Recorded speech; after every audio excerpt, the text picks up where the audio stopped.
Com certeza você já ouviu falar de estoicismo, ou que uma pessoa era estoica, ou teve um comportamento estoico.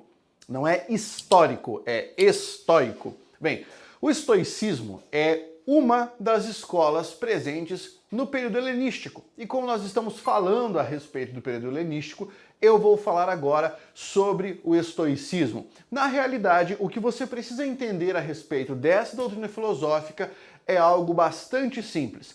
É como se o estoicismo ajudasse o homem a superar a si mesmo, a superar as suas paixões e buscar o autocontrole, tá? É por isso que o estoicismo ainda é famoso. O estoicismo é famoso hoje, certo?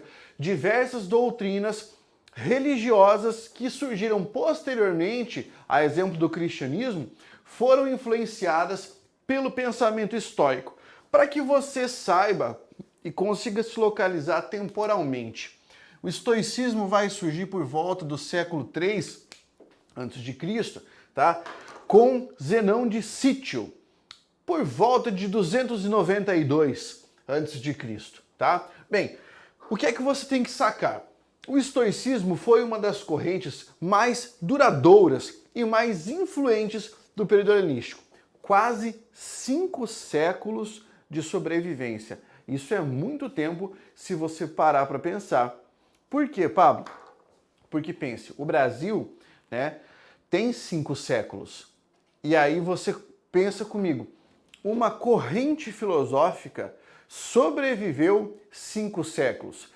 O que é que nós estamos pensando hoje como ideia que era vivaz há 1 século, há 2 séculos no Brasil, certo? Pense sobre isso. Então, durou muito. Atravessou a Grécia, foi para Roma, alguns imperadores romanos adotaram conceitos estoicos, e isso você verá quando eu falar sobre quem foram os filósofos mais influentes, tá?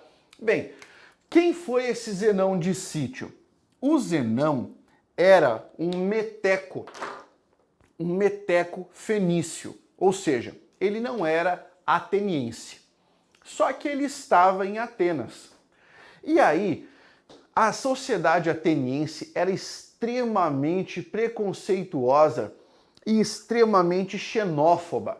Se você não fosse ateniense, você não teria direitos. Vou te dar um exemplo. Seria a mesma coisa que eu, que sou morador de Cascavel, tá? Eu moro em Cascavel, eu sou cidadão cascavelense, então eu tenho direitos.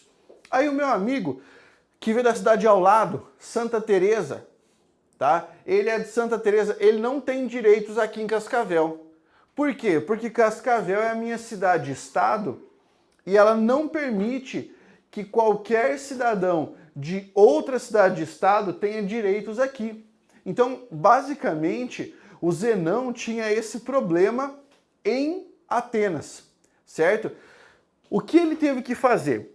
Por não poder comprar uma residência em Atenas, ele foi ensinar sob um pórtico.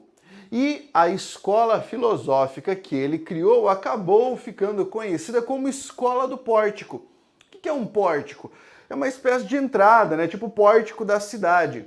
Então a Escola do Pórtico foi basicamente o primeiro nome do estoicismo, certo?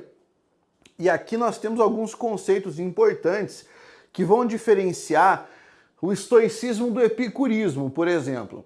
Enquanto o epicurismo nega a divindade, nega uma inteligência superior e deixa a crença voltada exclusivamente para o material, para o atomismo, o estoicismo vai considerar que o divino é uma força imanente da natureza, que sim, existe uma dimensão divina, e essa dimensão divina é uma inteligência natural, que conduz o curso da vida e sabe de todas as coisas. Não há a ideia de que a divindade seja, por exemplo, um cara barbudão ali, não é isso, tá? Não é igual você ver em algumas pinturas um cara barbudo mó fortão, não é isso. O que tem ali é uma inteligência natural. como se fosse uma sabedoria da natureza que governa as nossas vidas. E nós somos parte dessa inteligência imanente. Nós somos dimensões menores desse divino gigantesco que é a inteligência natural. Veja que interessante, contrariamente à escola platônica, que considerava que as ideias estavam em um mundo perfeito, ideal, com as ideias prontas e acabadas, isso não vai rolar com os estoicos. Por quê? Os estoicos, né, os filósofos do estoicismo acreditavam que as ideias seriam provenientes dos nossos pensamentos. E esse pensamento teria uma relação direta com a alma. Por isso, a nossa alma, para os estoicos, ficava no nosso corpo. Ela existia materialmente. Então havia esse conceito de corporeidade da alma para eles. Enquanto os animais seriam guiados meramente pelo instinto, o homem seria guiado pela razão. Por que é importante nós pontuarmos isso? Vou chamar a sua atenção para o que você já estudou comigo lá em Platão. Tá lá nas aulas mais para trás. Se você ainda não assistiu, vá assistir. Lá em Platão, você lembra que o Platão dizia que o homem tinha 3 almas. Uma racional, uma passional e uma concupiscível, né? Essa concupiscível seria uma alma dos instintos. Para o estoico, o homem não é guiado por essa alma, certo? Ele desconsidera a existência dessa natureza de alma concupiscível. E por quê? Porque você pensa comigo, é uma tentativa de filosofia disruptiva para quebrar a crença no platonismo. Olha só, o estoicismo está baseado numa investigação a respeito do comportamento do homem, enquanto o sentido da vida para outros filósofos residia no material, para outros no pensamento, para o estoico reside na própria vida. Então, o homem deve buscar um comportamento austero, sóbrio, tranquilo e impassível, tá? O que é um exemplo de comportamento impassível? É aquele cara que leva uma pancada da vida e fala, tudo bem, isso faz parte da vida, vamos adiante, não vou deixar me abalar por causa disso. A vida só é o que importa. Este pequeno problema vai me fazer deixar de viver? Não! Então, ele foi apenas mais um evento dentro da minha sequência de eventos, que é o que eu chamo de vida. É preciso entender que existem regras dessa natureza divina e essas regras nós devemos aceitar, quaisquer intempéries. Então, por exemplo, você está na sua casa e passou um tornado e levou tudo. Cara, faz parte da natureza. E se sua casa foi levada, é porque você, como parte dessa força imanente, deve aceitar isso com paz de espírito, a chamada calma estoica, né? A capacidade de absorver as intempéries, processá-las e viver sem qualquer tipo de abalo.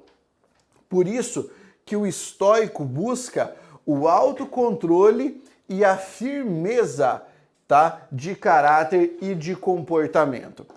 Quem foram os principais filósofos do estoicismo? Para você procurar aí livros, textos, o problema é que muitos textos do estoicismo foram perdidos, nós encontramos apenas alguns relatos, né?